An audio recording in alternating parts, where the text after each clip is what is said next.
बताएं आपको कैसे एक हिंदू छात्र से जबरदस्ती अल्लाह अकबर पढ़वाया गया। उससे पहले आज आपको मैं तस्वीरें दिखाने जा रहा हूं, अमेरिका से आई। ये देखिए जरा एयर शो के दौरान कैसे ये हादसा हुआ, विमान आकर सीधे गिरा। ये देखिए एक के पीछे एक विमान टकराए। फुल स्क्रीन लीजिए जरा इस तस्वीर को। ये विमान, उसके ऊपर से दूसरा विमान और सीधे देखिए आकर नीचे गिरे ये दोनों विमान। ये हादसा, दर्दनाक हादसा अमेरिका में हुआ। अगली तस्वीर, एक और तस्वीर है, पूरी खबर मैं आपको बताऊंगा। खबरों में फिलहाल आगे बढ़ते हैं। आइए अब मैं आपको दिखाने जा रहा हूं कि आखिर हिंदू से जबरन अल्लाह अकबर क्यों। हिंदू छात्र, ये खबर इसलिए आपके लिए इंपॉर्टेंट है अगर आपका बेटा, आपका बच्चा, आपकी बच्ची स्कूल, कॉलेज, बिजनेस स्कूल या यूनिवर्सिटी में पढ़ती है तो ये खबर आपको देखने की, क्योंकि हॉस्टल के अंदर छात्रों ने एक हिंदू छात्र को बेरहमी से पीटा है। तस्वीरें दिखाई, ये देखिए, एम्बियंस दीजिए इसका। थप्पड़ मार रहे हैं और उसके बाद थप्पड़ मारने के साथ साथ उससे अल्लाह अकबर कहलवा रहे हैं। फुल स्क्रीन लीजिए जरा एम्बियंस के साथ, ये आप सुन रहे हैं। फुल स्क्रीन लीजिए।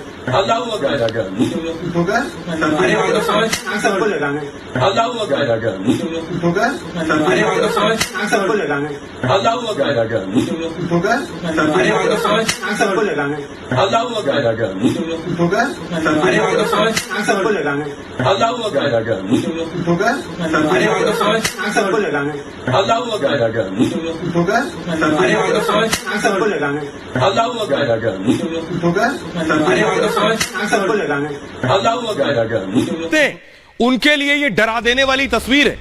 कोई अपने बच्चों को, एम्बियंस दीजिए प्लीज, कोई अपने बच्चों को आखिर क्यों एक हॉस्टल भेजेगा इन तस्वीरों को देखने के बाद।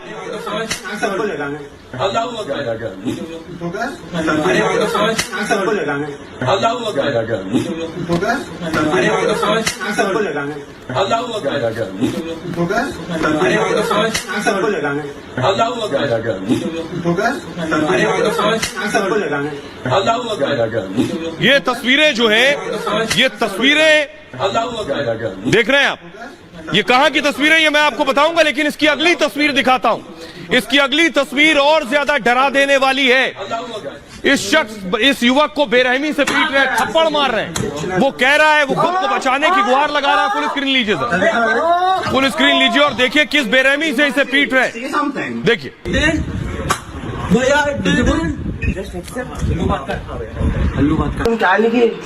तुम्हारे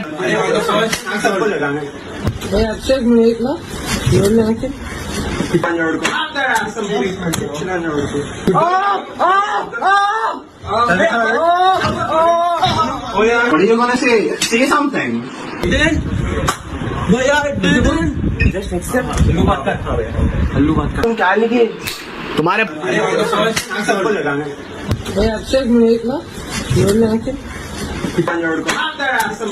देख रहे हैं, उस लड़के को लातों से मारा जा रहा है। ये सब कुछ हॉस्टल में, बिजनेस स्कूल के हॉस्टल में हो रहा है। एक और तस्वीर देखिए, उसे थप्पड़ों से मार रहे हैं और अल्लाह अकबर कहलवा रहे हैं। फुल स्क्रीन लीजिए जरा तस्वीर, एक और तस्वीर। हॉस्टल के अंदर सब हो रहा है रैगिंग के नाम पर। नो भैया, just accept it, okay? If you did it, just accept it. I did not do it. Everybody will show mercy. Everybody will show mercy. Just accept. देखो, accept करिए। हल्लू बात कर। Just accept. हल्लू बात कर। हल्लू बात कर। तू जोर से फिर से करा ना।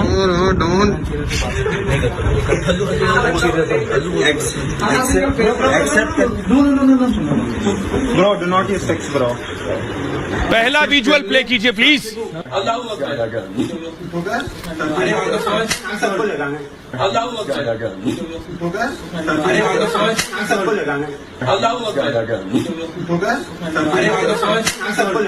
ये आप देख रहे हैं, ये शख्स इसे बेरहमी से मार रहा है।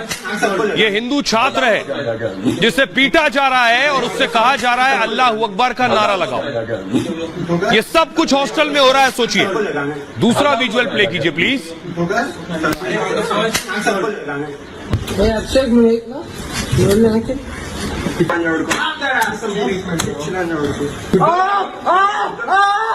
देखिए, उसे बेरहमी से मारने की कोशिश की जा रही। What are you gonna say? Say something.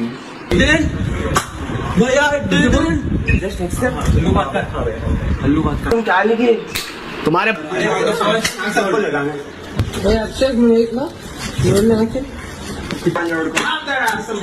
आइए, ये तस्वीरें इसलिए दिखाई क्योंकि पूरे देश में न जाने कितने छात्र छात्राएं हैं जो स्कूल और यूनिवर्सिटी में पढ़ते हैं। उनके मां बाप क्या महसूस करेंगे इन तस्वीरों को देखने के बाद।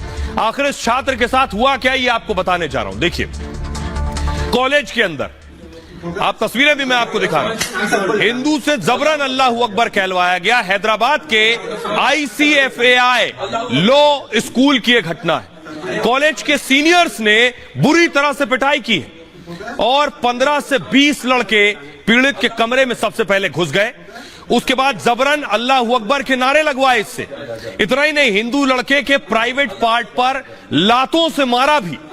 हिंदू लड़के को नंगा करने की कोशिश भी की, निर्वस्त्र करने की कोशिश की और मना करने पर जान से मारने की धमकी दी गई। तुम्हारे जबरन नाक, कान और गले में पाउडर डाल दिया गया।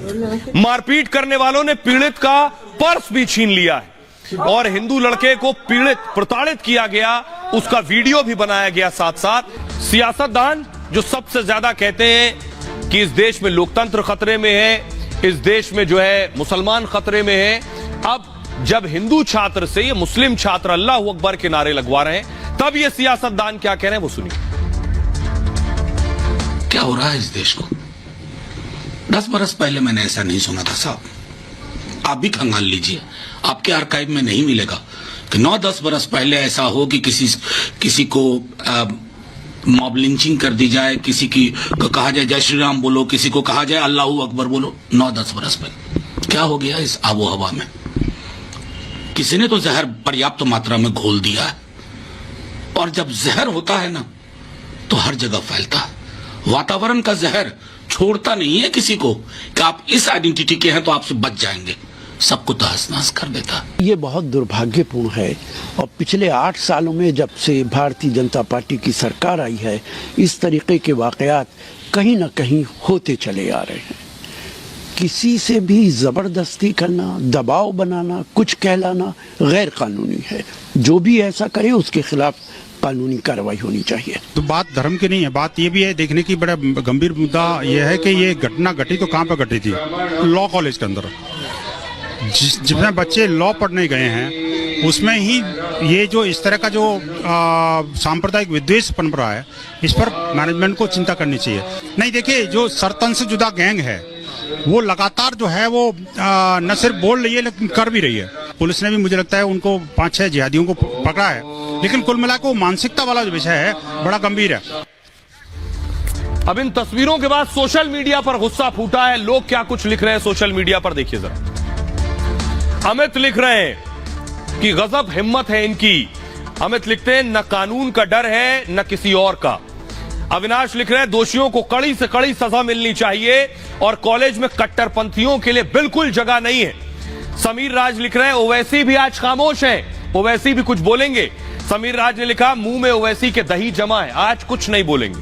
मोहम्मद शुएब लिख रहे हैं हिंदू लड़के के साथ जो हुआ वो गुनाह है और दोषियों को कड़ी से कड़ी सजा मिले। मूव कीजिए इसे आगे। और ये जो अकाउंट्स मैं आपको दिखा रहा हूं, मोहित चतुर्वेदी लिख रहे हैं कॉलेज के खिलाफ कार्रवाई होनी चाहिए। रोहित लिख रहे हैं अब हिंदू छात्र के लिए ओवैसी आवाज उठाएंगे क्या? आइए अब मैं आपको दिखाता हूं ये कॉलेज कौन सा है जिस कॉलेज में छात्र के साथ मारपीट हुई। ये है कॉलेज, इस बिजनेस स्कूल का नाम है ICFAI। यहां ये हुई है। सवाल ये है कि आखिर पुलिस ने क्या एक्शन लिया अब तक। हैदराबाद की घटना है, मैं आपको बताऊं। असदुद्दीन ओवैसी खुद भी हैदराबाद से आते हैं, लेकिन ओवैसी की आज बत्ती गुल है, कुछ नहीं बोलेंगे। देखिए पुलिस ने क्या एक्शन लिया। हैदराबाद के शंकरपल्ली थाने में केस दर्ज हुआ है और 11 नवंबर को पुलिस ने शिकायत दर्ज की थी। इस मामले में 10 छात्रों के खिलाफ FIR दर्ज की गई है और 5 आरोपियों को हिरासत में लिया गया है। अब तक अभी कई फरार हैं, बाकी आरोपियों की तलाश जारी है जो अब तक फरार चल रहे हैं। IPC की धारा 307 यानी हत्या की कोशिश, IPC की धारा 323 के तहत इरादतन चोट पहुंचाने के आरोप में मुकदमे दर्ज किए गए। धारा 450 के तहत लूटने का आरोप भी लगा है इन छात्रों पर। धारा 342 के तहत जबरन कैद का आरोप है। एंटी रैगिंग एक्ट 2011 की धाराएं भी इन छात्रों पर लगाई गई जिन्होंने मारपीट की है। कॉलेज प्रशासन के खिलाफ भी केस दर्ज किया गया है।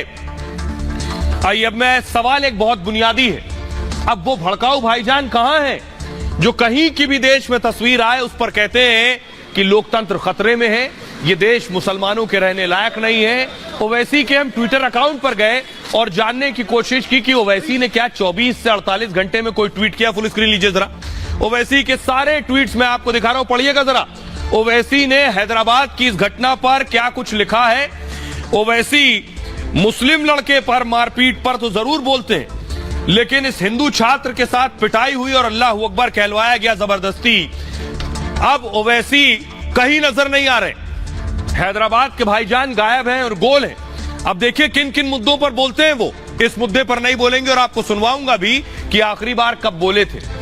तो पहले देखिए ओवैसी कौन से मुद्दों पर बोलते हैं और इस पे चुप्पी है। ओवैसी हैदराबाद के ही सांसद हैं जिस हैदराबाद में यह घटना हुई है, और इसे मूव कीजिए प्लीज।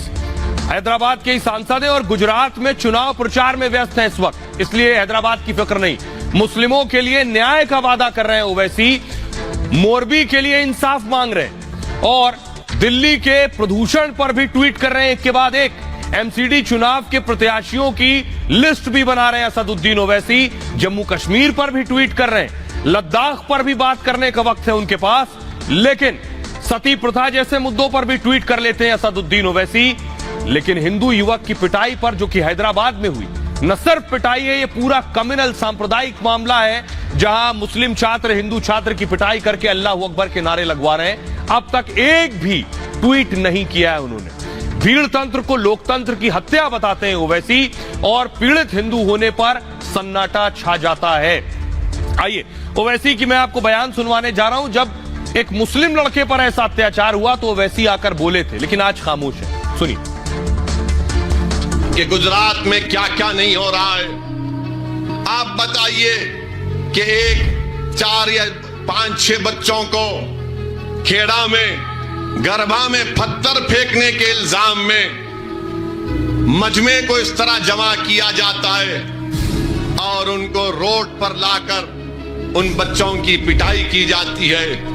हम पूछना चाहते हैं देश के प्रधानमंत्री से, इन कांग्रेस के लीडरों से पूछना चाहते हैं, क्या ये सही काम हुआ?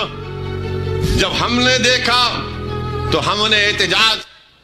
अब सोचिए जरा, ओवैसी को आप सुन रहे थे, ओवैसी बोल रहे हैं और बोलते रहे हैं पहले भी कि मुसलमानों को डर लगता है देश में, उनके साथ मारपीट हो रही है, लिंचिंग हो रही है, और जब जबरदस्ती जय श्री राम के नारे लगवाए जाए तो मुसलमान डरा हुआ है, खौफ में है, देश रहने लायक नहीं है। और जब किसी हिंदू छात्र से अल्लाह अकबर के नारे लगवाए जाए, अगर एक गलत है तो दूसरे को भी गलत कहने की ताकत रखिए। बहरहाल आगे बढ़ते हैं। आज की एक और बड़ी खबर है, वो खबर यह है कि देश मांगे यूसीसी, समान नागरिक संहिता की मांग देश में इस वक्त सबसे ज्यादा है। और यह उम्मीद मुस्लिम महिलाओं को सिर्फ प्रधानमंत्री मोदी की है कि वही हिम्मत दिखा सकते हैं जिस तरह उन्होंने 3 तलाक खत्म करवाने की, नया कानून लाने की हिम्मत दिखाई, उसी तरह अब समान नागरिक संहिता की उम्मीद भी मोदी से। क्यों कह रहा हूं, अगली तस्वीर दिखाई। ये जिस महिला को आप देख रहे हैं, इस महिला पर उत्पीड़न हुआ और इसके साथ हलाला जैसी घटना को अंजाम दिया गया। इसीलिए समान नागरिक संहिता की जरूरत है कि हलाला आएगा तभी हलाला, समान नागरिक संहिता आएगा तभी हलाला कानून खत्म होगा। जरा रिपोर्ट देखिए पहले। कोतवाली में माननीय न्यायालय के आदेश 156(3) के अंतर्गत हम बिल लेकर के आए हैं इस देश के नारी के गौरव को। इसको किसी ने संप्रदाय से जोड़ने की आवश्यकता नहीं है। कॉमन सिविल कोड लागू हो जाएगा, यहाँ कोई नहीं रोक सकता।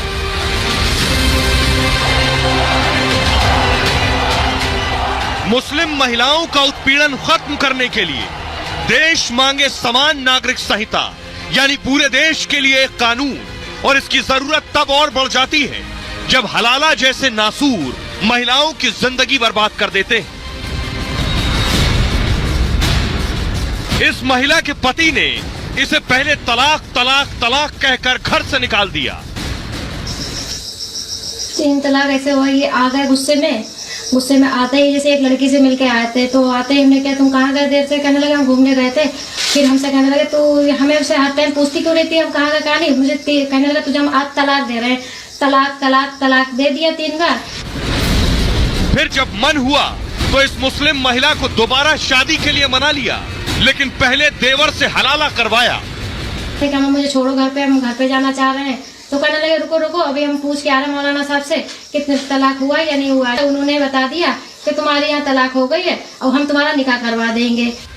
और हलाला के नाम पर पूर्व पति के भाई ने महिला का उत्पीड़न किया और अब पति भी शादी को तैयार नहीं। 10 दिन जैसे हलाला पूरा अपना करा, जैसे मना भी करते थे गलत जगह पे, वो भी दोनों लोग ऐसे ही करते थे। महिलाओं के उत्पीड़न का औजार बन गया हलाला और बहुविवाह को खत्म करने के लिए अब समान नागरिक संहिता यानी यूसीसी देश की सख्त जरूरत बन गया है। और आइए अब आपको बताता हूं कि इस महिला के साथ क्या हुआ। आप सुनेंगे तो आपके भी रोंगटे खड़े हो जाएंगे। सुनिए जरा इस पीड़िता के साथ क्या हुआ। तस्वीर आप देख रहे हैं, उत्तर प्रदेश के शाहजहांपुर का मामला है। तलाक के बाद जबरन हलाला किया गया इसके साथ। 19 नवंबर 2017 को शादी हुई थी और लाखों का दहेज देकर शादी करवाई गई। शादी के बाद पति के कई रिश्ते थे, तो फिर आपत्ति जताने पर पीड़िता के साथ मारपीट की गई। पीड़िता के सिर पर गर्म पानी तक डाल दिया गया, गर्म तवे से प्राइवेट पार्ट को दाग दिया गया, पीड़िता का बायां हाथ भी तोड़ डाला गया। इतना ही नहीं, 2 बच्चे होने के बाद पति ने तलाक दे दिया। यहीं तक बात खत्म हो जाती तो ठीक था।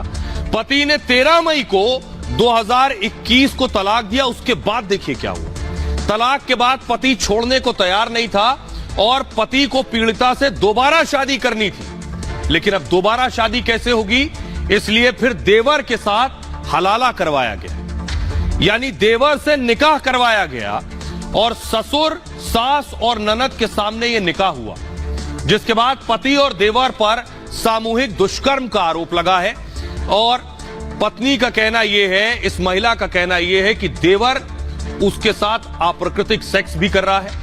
इस महिला का कहना यह कि पति का कहना है कि अब वो उससे शादी भी नहीं करेगा। जरा सुनिए उस महिला को। 3 तलाक ऐसे हुआ, ये आ गए गुस्से में आते ही जैसे एक लड़की से मिलके आए थे। तो आते ही हमने कहा तुम कहाँ गए देर से, कहने लगे हम घूमने गए थे। फिर हमसे कहने लगे तो हमें उससे हर टाइम पूछती क्यों रहती है, हम कहाँ का कहा नहीं, मुझे कहने लगा तुझे हम आज तलाक दे रहे हैं, तलाक तलाक तलाक दे दिया 3 बार। फिर कहा मुझे छोड़ो घर पे, हम घर पे जाना चाह रहे हैं। तो कहने लगे रुको रुको, अभी हम पूछ के आ रहे हैं मौलाना साहब से कितने तलाक हुआ या नहीं हुआ। तो उन्होंने बता दिया कि तुम्हारे यहाँ तलाक हो गई है और हम तुम्हारा निकाह करवा देंगे। उन्होंने जाके दूसरे दिन निकाह लिया है काजी जी, वहाँ रोड वाले घर पे, वहाँ मेरा निकाह करा दिया। गुड्डू हाजी जी एक मौलाना को लेके साथ में आए और वहाँ पे मेरे ससुर, सास, ननंद गवाह थे और सलमान और बबलू उर्फ इरफान के साथ में मेरा निकाह हुआ। और महर में 3000 रुपए इन्होंने दिए। इरफान कौन लगते थे? ये हमारे देवर थे। इरफान के साथ में होकर फिर मौलाना ने क्या था, इन्हें यहाँ वाले रोड वाले घर पे ना रखना, यहाँ पे सलमान रहते हैं, इन्हें वहाँ अपने वाले घर में ले जाओ जहाँ पे बबलू इरफान रहते हैं, वहाँ में ले गए अपने घर पे गाँव। वहाँ 10 दिन हमारा जैसे कि उन्होंने शोषण भी जैसे करा और 10 दिन जैसे हलाला पूरा अपना करा, जैसे मना भी करते थे गलत जगह पे, वो भी दोनों लोग ऐसे ही करते थे। सलमान फिर वहाँ से मुझे ले आया अपने घर, यहाँ ले आया रोड वाले घर पे। फिर सलमान हमने क्या मुझे तलाक दिलवाओ अपने भाई से और फिर हमसे निकाह करा जाए कि नहीं हम कोई निकाह नहीं करेंगे, तो मैं ऐसे ही रखेंगे रखेल बना के। फिर हमारा बुरी तरीके से जैसे कि शोषण करते थे, मुझे मानसिक रूप से सताते थे। तो पर्सनल लॉ के नाम पर यह उत्पीड़न हो रहा है। बहुत से लोग पर्सनल लॉ की पैरवी करते हैं। यह दर्द वो समझ सकता है जिसकी ये महिला बेटी है, वो पिता। पिलर ग्राफिक्स आइए। पुलिस ने एक्शन क्या लिया है ये आपको बताने जा रहा हूं। पुलिस ने अब तक कार्रवाई की कि पीड़िता 6 महीने तक अन्याय सहती रही, दर दर भटकती रही। फिर महिला ने पुलिस से गुहार लगाई और उसके बाद कोर्ट के आदेश के बाद कार्रवाई हुई। पति और देवर के खिलाफ एफआईआर दर्ज की गई है। 3 तलाक के खिलाफ मुकदमा दर्ज हुआ है। सामूहिक दुष्कर्म की धाराओं में केस दर्ज हुआ है। मारपीट करने के आरोप में भी मामला दर्ज हुआ है। दहेज लेने के आरोप पर भी केस हुआ है और मामले की जांच में इस वक्त पुलिस जुटी हुई है। अब जरा सुनिए एसपी सिटी शाहजहांपुर संजय कुमार क्या कह रहे हैं। कोतवाली में माननीय न्यायालय के आदेश 156(3) के अंतर्गत एक अभियोग पंजीकृत हुआ है, जिसमें एक महिला द्वारा आरोप लगाया कि उसे ससुराली जनों ने 3 तलाक दिया, फिर हलाला किया और उसे शारीरिक उत्पीड़न किया है। इस संदर्भ में अभियोग पंजीकृत कर लिया गया है और विवेचना की जा रही है। निष्पक्षता के आधार पर जो भी साक्ष्य प्राप्त होंगे उसके आधार पर अध्ययन कार्रवाई सुनिश्चित की जाएगी। और इसीलिए जरूरत है समान नागरिक संहिता की, यानी यूनिफॉर्म सिविल कोड। इस तरह के जो उत्पीड़न है ये तभी बंद होंगे। आइए अब आपको बताता हूं हलाला है क्या। देखिए, ये आप देख रहे हैं कि इस्लाम में अगर शौहर ने पत्नी को 3 तलाक दे दिया तो होता क्या है, और फिर वो फिर से पत्नी से निकाह करना चाहता है अगर, तो पहले उसे पूर्व पत्नी का हलाला कराना होगा। हलाला का मतलब है महिला का किसी दूसरे पुरुष के साथ निकाह कराना होगा, तभी वो पहले पति के साथ निकाह कर सकती है। निकाह होने के बाद उस पुरुष से उसे तलाक लेना होगा, यानी दूसरे जिस पुरुष से निकाह किया उससे तलाक लेगी, तब पहले पुरुष पति से तलाक शादी कर सकती है। फिर 3 महीने का वक्त उसे पूरा करना होगा और इसके बाद ही पहले शौहर से निकाह हो सकता है। कुरान में हलाला का जिक्र नहीं है और हलाला मुस्लिम महिलाओं के लिए एक उत्पीड़न की तरह है। सवाल बुनियादी ये है कि तलाक दिया पति ने और उत्पीड़न झेलेगी पत्नी दूसरी शादी के लिए। इस पर मौलाना क्या कह रहे हैं सुनिए जरा। राव मुशर्रफ अली, उन्हें सुनिए। ट्रिपल तलाक मर्द देता है और उसकी सजा मुस्लिम औरतों को मिलती है, यानी कि मुस्लिम औरतों को एक मानवाधिकार का हनन है उनके लिए, मुस्लिम औरतों के लिए ज्यादती है और जुल्म है, एक नासूर बन गया है आज के दौर में ट्रिपल तलाक। और औरत को मजबूर किया जाता है दूसरे मर्द के पास जाने के लिए, और आज के दौर में मौलाना लोग हलाला निकाह के लिए बरकरार रहते हैं, बाकायदा पैसे देकर हलाला निकाह किए जाते होते हैं। उन मौलानाओं को सोचने की जरूरत है, उन मुसलमानों को सोचने की जरूरत है कि जिन महिलाओं के साथ ये अत्याचार, ये उत्पीड़न हो रहा है, आखिर वो इसे क्यों सहें। मोदी पर ही अब यकीन है मुस्लिम महिलाओं को कि मोदी ही समान नागरिक संहिता लाएंगे और इस अत्याचार से बचाएंगे। हलाला के दंश से मुक्ति मिलेगी जब यूसीसी समान नागरिक संहिता आएगा। हलाला किया तो फिर रेप का केस दर्ज होगा, बलात्कार का मुकदमा, 3 शादी भी अपराध बन जाएगी। यूसीसी आने के बाद 1 से ज्यादा शादी पर भी जेल होगी और धर्म के नाम पर कोई छूट नहीं मिलेगी, कोई पर्सनल लॉ नहीं। हिंदू हो या मुस्लिम, एक कानून होगा सभी के लिए और तलाक पर सिर्फ एक कानून होगा है और महिलाओं पर का उत्पीड़न भी बंद होगा। मुस्लिम पर्सनल लॉ जो है वो खत्म होगा, हर अपराध पर एक समान सजा भी दी जाएगी। मुस्लिम पर्सनल लॉ खत्म होगा, ये बड़ी चीज है। धर्म के नाम पर कानून नहीं होगा। अब जरा सुनिए क्या कुछ कह रहे हैं। ये बात बीजेपी के एजेंडे में हमेशा से रही है। अटल बिहारी वाजपेयी भी समान नागरिक संहिता के हक में थे। सुनिए। कांग्रेस को दूसरा अवसर मिला, शाबानो कि जब संविधान के निर्माताओं ने शादी ब्याह के एक कानून बनाने की सिफारिश की और यह कहा कि राज्य उसकी तरफ ध्यान देगा, तो क्या वो सांप्रदायिक कारणों से प्रेरित थे? क्या ये सांप्रदायिक मुद्दा है? क्रिमिनल लॉ एक है, सिविल लॉ एक क्यों नहीं हो सकता? अगर मुस्लिम मित्रों को उसमें कठिनाई है तो वो कठिनाई आकर बता सकते हैं, ये कह सकते हैं कि हमें थोड़ा और समय चाहिए अपने समाज को तैयार करने के लिए। ये नहीं कहा जा रहा है और दल भी इस बात के लिए उन्हें प्रेरित नहीं कर रहे हैं कि थोड़ा बहुत तो संशोधन करो, वक्त बदल रहा है। तो ये अटल बिहारी वाजपेयी भी चाहते थे और शायद ये बहुत पहले आ गया होता समान नागरिक संहिता, अगर मुसलमानों को वोट बैंक न समझा गया होता। बहरहाल खबरों में आगे बढ़ते हैं। आज की एक और बड़ी खबर है, मोदी योगी को जिताएंगे मुसलमान। तैयारी है कि 2024 को लेकर एक बड़ी तैयारी हो रही है कि सबका साथ, सबका विकास और सबका विश्वास में मुस्लिम वोट बैंक ज्यादा से ज्यादा संख्या में बीजेपी के साथ आकर खड़ा हो। इसलिए आज एक बहुत बड़ा सम्मेलन हुआ, अगली तस्वीर दिखाइए, एक बड़ा सम्मेलन हुआ। उस सम्मेलन में प्रधानमंत्री मोदी का शुक्रिया कहने के लिए, अगली तस्वीर प्ले कीजिए प्लीज, प्रधानमंत्री का थैंक यू और शुक्रिया कहने के लिए आज ये बड़ा सम्मेलन मुसलमानों का हुआ, जहां मुस्लिम महिलाएं, मुस्लिम पुरुष एकजुट हुए प्रधानमंत्री का शुक्रिया अदा करने के लिए। प्रधानमंत्री की तस्वीर आप देख रहे हैं, जरा रिपोर्ट देखिए, फिर बताएंगे आगे की कहानी आपको। हाँ, धन्यवाद करने आए हम योगी मोदी को। धन्यवाद मोदी जी का कर रहे हैं। मोदी और योगी का डर दिखाकर सियासत करने वाली पार्टियों की नींद उड़ाने वाली तस्वीरें हैं ये। क्या देश के 17 करोड़ पसमानदा मुसलमान प्रधानमंत्री मोदी के साथ हैं? मंच पर योगी सरकार के कई मंत्री और बरेली के आसपास के कई जिलों से आए हजारों मुस्लिम मौजूद थे। यूपी के बरेली में पसमानदा मुस्लिमों की रैली में पीएम मोदी का धन्यवाद कहा गया, शुक्रिया अदा किया गया। धन्यवाद इसलिए किया जा रहा है कि ये देश के पहले ऐसे प्रधानमंत्री हैं जो भी इन्होंने कहा है आज तक वो किया है, और ये तबका जो है ये समझ चुका है कि हमारा माननीय प्रधानमंत्री जी के साथ जाने में भलाई है और इसी में हमारा विकास है। तो क्या विपक्ष के हाथ से मुस्लिम वोट बैंक खिसकने लगा है? आजादी के बाद से सिर्फ वोट बैंक बनकर रह गए मुसलमानों को अब क्या सिर्फ मोदी और योगी पर ही भरोसा है? पहली बार नरेंद्र मोदी जी ने एक आश्वासन दिया और एक ज्योत जलाई, जिसके ऊपर पूरा विश्वास मुस्लिम पसमानदा समाज दिखा रहा है। और आइए अब मैं आपको बताने जा रहा हूं कि आखिर क्या तैयारी है बीजेपी की, क्या तैयारी है प्रधानमंत्री मोदी की, कैसे मुसलमान 2024 में प्रधानमंत्री मोदी के साथ आकर खड़े होंगे। ये तस्वीर आप देख रहे हैं, 24 लोकसभा चुनाव पर प्रधानमंत्री मोदी का फोकस है।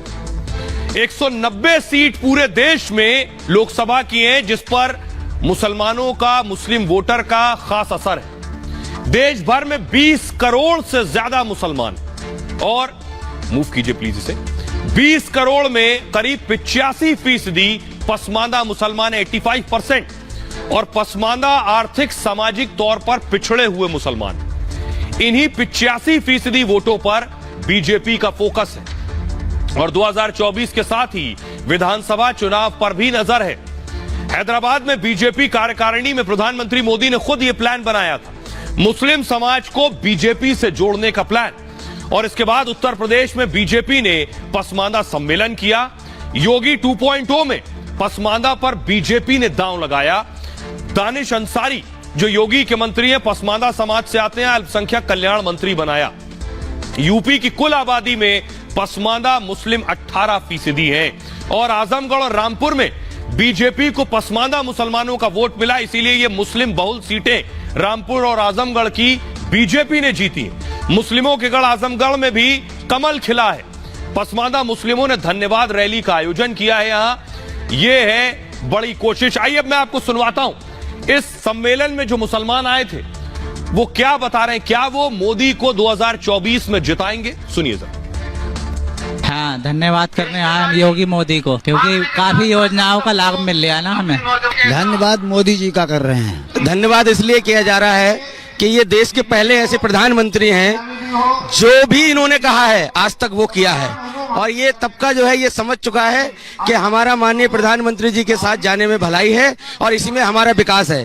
पहली बार नरेंद्र मोदी जी ने एक आश्वासन दिया और एक ज्योत जलाई, जिसके ऊपर पूरा विश्वास मुस्लिम पसमानदा समाज दिखा रहा है। माननीय मोदी जी ने जब आह्वान किया, अपना हाथ हम लोग की तरफ बढ़ाया, तो हमारी मांगे उन्होंने पहले ही पूरी कर दी। तो आज जो संकल्प मोदी जी ने हमें दिया है, आगे बढ़ो, हम आपके साथ हैं, तो हम जब एक कदम वो आगे बढ़े तो हम 10 कदम बढ़ेंगे।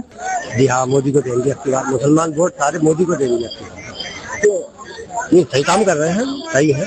माननीय नरेंद्र मोदी जी हो या योगी जी हो, तो मुसलमानों के साथ कोई दुर्व्यवहार नहीं कर रहे, किसी तरह का कोई अत्याचार नहीं हो रहा, सबको मान दिया जा रहा है, सम्मान दिया जा रहा है। जी योगी अच्छा काम कर रहा है। मोदी जी ने ये बहुत अच्छा काम किया है पसमानदा समाज के लोगों में, समाज के हित में।